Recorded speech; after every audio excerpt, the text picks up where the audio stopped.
नमस्कार। 20 जनवरी 2026 और आज हमारे सामने कई दिलचस्प खबरें हैं। एक नज़र में देखें तो ये सब अलग अलग लगती हैं। मतलब कहीं टेक्नोलॉजी, कहीं राजनीति, तो कहीं संस्कृति। और इसकी शुरुआत करते हैं केरल से, जिसने इलेक्ट्रिक गाड़ियों के मामले में कुछ ऐसा किया है जो सबको हैरान कर रहा है। 2025 में पर्सनल 4-व्हीलर ईवी अपनाने में केरल देश में सबसे आगे कैसे निकल गया, जबकि दिल्ली और महाराष्ट्र जैसे बड़े बाजार भी हैं। ये वाकई दिलचस्प है। और देखिए, केरल का टॉप पर आना कोई तुक्का नहीं है। अच्छा। जी नहीं, इसके पीछे एक सोची समझी रणनीति है। देखिए, कोई भी इंसान इलेक्ट्रिक गाड़ी खरीदने से पहले दो चीजें सोचता है।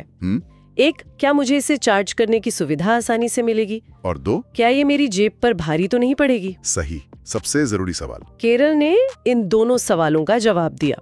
उन्होंने पूरे राज्य में चार्जिंग स्टेशनों का एक मजबूत नेटवर्क बनाया और साथ ही राज्य सरकार ने सब्सिडी और जागरूकता अभियान चलाकर लोगों को ईवी खरीदने के लिए प्रोत्साहित किया। मतलब उन्होंने पहले माहौल बनाया, फिर लोगों से बदलाव की उम्मीद की।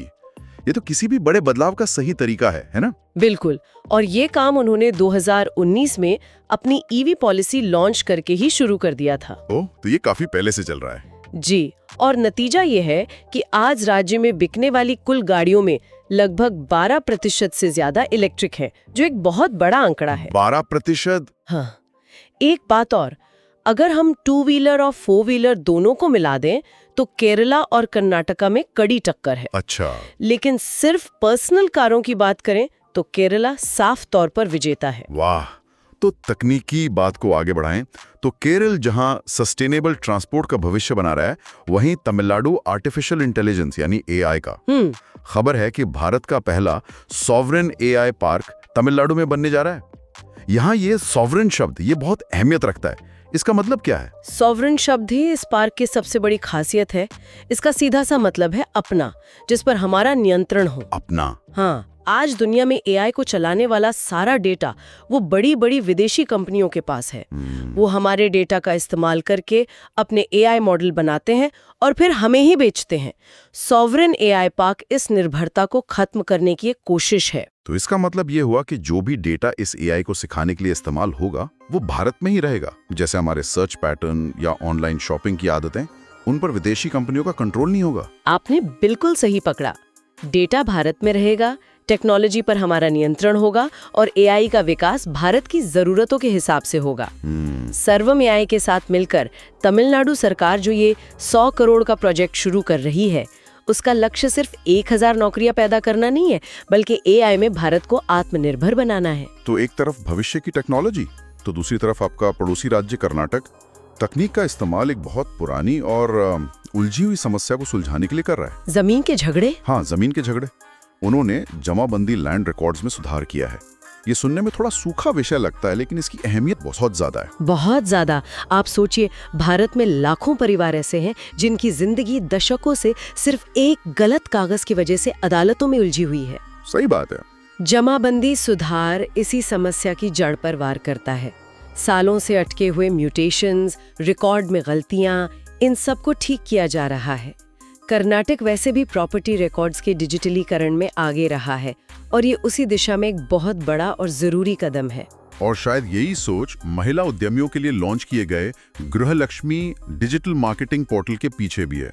मतलब तकनीक का इस्तेमाल लोगों की जिंदगी आसान बनाने के लिए। हाँ, दोनों का मकसद एक ही है, सशक्तिकरण।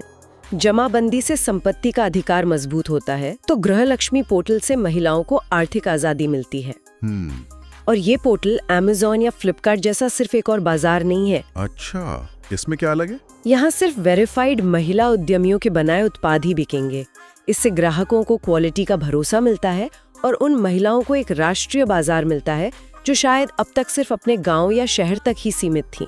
वाकई केरल, तमिलनाडु, कर्नाटका, ये सब दिखाता है कि राज्य अब सिर्फ केंद्र की नीतियों का इंतजार नहीं कर रहे। बिल्कुल, वो अपनी पहचान खुद बना रहे हैं। हाँ, अपनी पहचान खुद बना रहे हैं।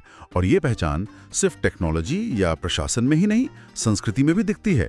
जैसे उड़ीसा का राजा रानी संगीत महोत्सव या फिर तेलंगाना का हॉट एयर बलून फेस्टिवल। बिल्कुल, भुवनेश्वर का राजा रानी मंदिर वो 11वीं सदी की वास्तुकला का एक अद्भुत नमूना है। उसके नाम पर संगीत समारोह करना अपनी विरासत को दुनिया के सामने रखने का एक शानदार तरीका है। सही। इसी तरह Telangana hot air balloon festival के जरिए हैदराबाद को एक वाइब्रेंट टूरिस्ट डेस्टिनेशन के तौर पर पेश कर रहा है। ये सब अपने एक अलग ब्रांडिंग बनाने की कोशिशें हैं। राज्यों की इन कोशिशों के साथ साथ राष्ट्रीय स्तर पर भी भारत अपनी क्षमताओं को मजबूत कर रहा है, खासकर रक्षा और अर्थव्यवस्था में। जी। भारतीय सेना ने मध्य प्रदेश के महू में अपनी पहली क्वांटम लैब स्थापित की है। क्वांटम शब्द सुनते ही भविष्य की किसी साइंस फिक्शन फिल्म की याद आती है। और ये हकीकत में भी उतना ही भविष्यवादी है। इस लैब का सीधा संबंध देश की सुरक्षा से है। कैसे? आज के दौर में जंग सिर्फ सीमा पर नहीं लड़ी जाती, बल्कि साइबर स्पेस में भी लड़ी जाती है। हमारा कम्युनिकेशन कितना सुरक्षित है, इस पर बहुत कुछ निर्भर करता है। क्वांटम टेक्नोलॉजी इसी सुरक्षा को अगले स्तर पर ले जाती है। मैंने सुना है कि क्वांटम कम्युनिकेशन को हैक करना नामुमकिन है। ये सुनने में तो बहुत बड़ा दावा लगता है। ऐसा क्या खासियत तकनीक में? इसको सरल भाषा में समझते हैं।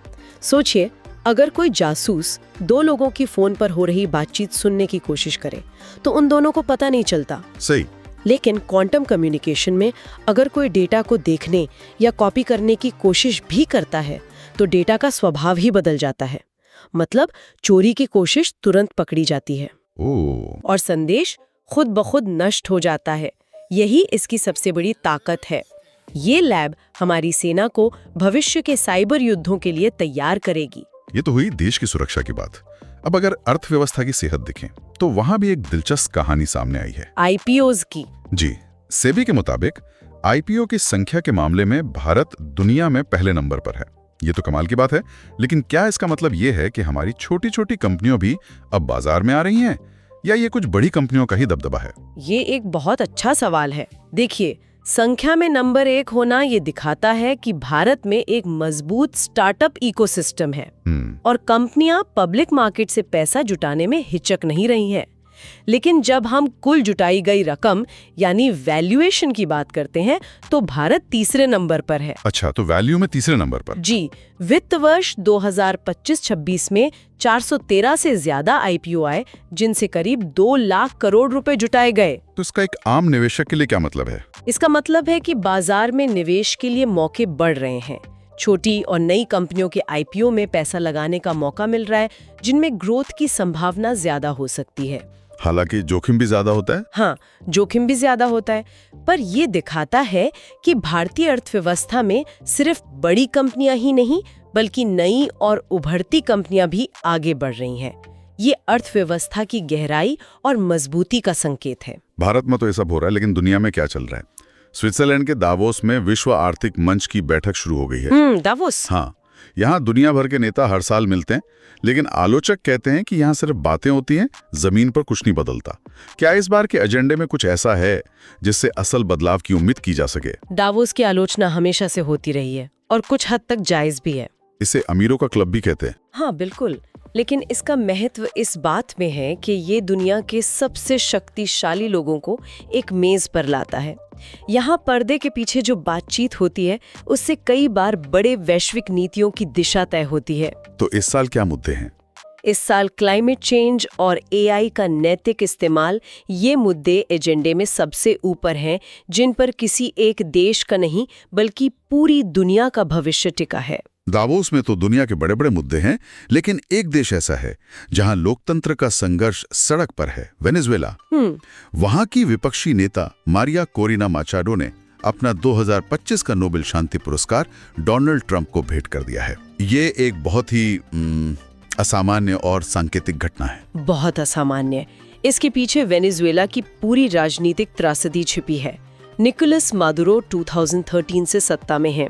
देश में दुनिया के सबसे बड़े तेल भंडार हैं, फिर भी अर्थव्यवस्था बर्बाद है, पूरी तरह से बर्बाद हो चुकी है और मानवाधिकारों की हालत बहुत खराब है। मारिया मचाडो विपक्ष का सबसे बड़ा चेहरा है, लेकिन सरकार ने उन्हें 2023 में चुनाव लड़ने से रोक दिया। तो अपना नोबेल पुरस्कार ट्रंप को देना ये दुनिया का, खासकर अमेरिका का ध्यान अपने देश के संकट की ओर खींचने की एक हताश, लेकिन आप कह सकती हैं शक्तिशाली कोशिश है। और इसी वैश्विक राजनीति के नक्शे पर एक और खबर अफ्रीका से है। योवेरी मुसेवेनी एक बार फिर युगांडा के राष्ट्रपति चुने गए हैं। हाँ, युवेरी मुसेवेनी। वो अफ्रीकी राजनीति के सबसे लंबे समय तक सत्ता में रहने वाले नेताओं में से एक है।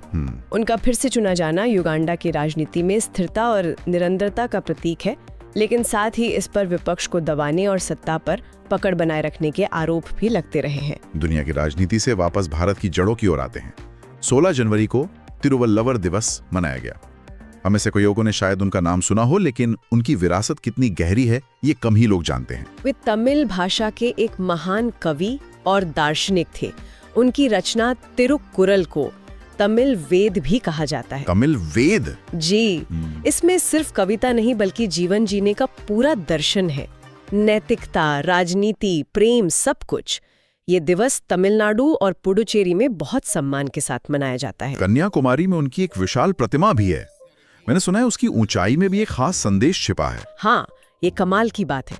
उस प्रतिमा की ऊंचाई 133 फीट है। 133 फीट? और तिरुकुरल में 133 अध्याय हैं। मतलब सिर्फ एक मूर्ति नहीं, बल्कि उस पूरी किताब को, उस ज्ञान को पत्थर में तराश दिया गया है। ये सोची कितनी गहरी है। वाह! तो सांस्कृतिक विरासत को सहेजना एक बात है और जमीनी स्तर पर शासन को मजबूत करना दूसरी। सिक्किम में कुछ ऐसा ही हुआ है, जहां ग्रामीण स्थानीय निकायों को 15वें वित्त आयोग से पहली बार अनुदान मिला है। पहली बार मिलना क्यों महत्वपूर्ण है? पहली बार मिलना इसलिए महत्वपूर्ण है क्योंकि ये दिखाता है कि अब केंद्रीय योजनाओं का पैसा सीधे पंचायतों तक पहुंच रहा है, जिससे वे स्थानीय स्तर पर अपनी जरूरत के हिसाब से, जैसे सड़कें, पानी या स्कूल जैसे छोटे मोटे काम करवा सकती हैं। 643 लाख रुपए की पहली किश्त शायद राष्ट्रीय स्तर पर बड़ी रकम न लगे, लेकिन एक गांव की पंचायत के लिए तो बहुत है। हाँ, एक गांव की पंचायत के लिए ये बहुत बड़ी ताकत है। और सिक्किम, जो पहले से ही भारत का पहला 100% जैविक राज्य है, अब जमीनी लोकतंत्र को भी मजबूत कर रहा है। तो आज हमने देखा कि कैसे केरल में ईवी से लेकर तमिलनाडु के एआई पार्क तक, कर्नाटक के भूमि सुधारों से लेकर सेना की क्वांटम लैब तक, और दावोस के वैश्विक बहसों से लेकर तिरुवल्लुवर की सदियों पुरानी बुद्धिमत्ता तक, हर खबर एक दूसरे से जुड़ी हुई है। तो दोस्तों, ये थे 20 जनवरी 2026 के सबसे जरूरी करंट अफेयर्स, वो भी बिल्कुल आसान और पूरी तरह एग्जाम फोकस्ड तरीके से। आज का क्वेश्चन है, हाल ही में वर्ष 2026 में दुनिया की सबसे सुरक्षित एयरलाइन किसे घोषित किया गया है? Which was declared the world's safest airline in 2026? इस क्वेश्चन का राइट आंसर क्या होगा? कमेंट जरूर करें। अगर वीडियो अच्छा लगा हो तो लाइक करें, अपने दोस्तों के साथ शेयर करें और चैनल को सब्सक्राइब जरूर करें। इस सेशन का PDF डाउनलोड करने के लिए हमारे टेलीग्राम चैनल से अवश्य जुड़े, QR कोड स्कैन करके, या फिर लिंक डिस्क्रिप्शन और पिन कमेंट में है। मिलते हैं नेक्स्ट सेशन में। Till then, keep learning, keep growing. Thank you.